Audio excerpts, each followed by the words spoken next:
Bonjour, je m'appelle Pierre Séroul, je suis responsable du domaine efficacité énergétique et efficacité des données chez Eviden, société du groupe Atos. Donc, dans mon domaine, je suis manager d'une 50aine de personnes. On travaille autour des sujets tels que l'efficacité énergétique des supercalculateurs. Donc on essaie d'optimiser cette efficacité énergétique, notamment en utilisant l'intelligence artificielle. Alors au sein de BDS, on a plusieurs activités pour l'intelligence artificielle. On a des activités de computer vision, donc de vision par ordinateur. On essaie de faire de la détection, de la reconnaissance pour la vidéo. On a aussi beaucoup d'activités autour de la maintenance prédictive des supercalculateurs, donc pour prévoir l'arrivée de panne dans les supercalculateurs. Et du coup, on fait aussi de la recommandation pour les utilisateurs de supercalculateurs, donc comment utiliser l'intelligence artificielle pour aider les utilisateurs à utiliser de manière efficace et efficiente les ressources HPC. Moi, ça fait 20 ans que je suis dans le milieu professionnel, donc je suis arrivé à une époque où l'intelligence artificielle n'était pas forcément très développée. J'ai fait mes études en informatique, essentiellement avec les prémices de l'intelligence artificielle, qui étaient plutôt ce qu'on appelait machine learning à l'époque, donc des approches assez simplistes par rapport à ce qui existe aujourd'hui.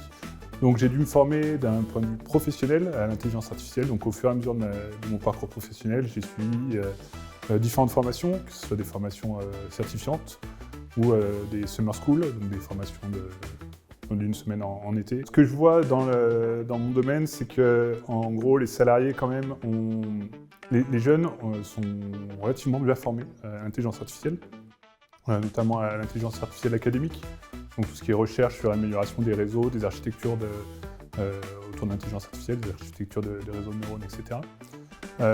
Chez les personnes qui ont un peu plus de background dans le milieu professionnel, c'est un peu plus poussif, on a moins de personnes qui sont formées et voilà. Et donc il y a quand même une petite barrière pour ces personnes-là à rentrer dans les métiers d'intelligence artificielle.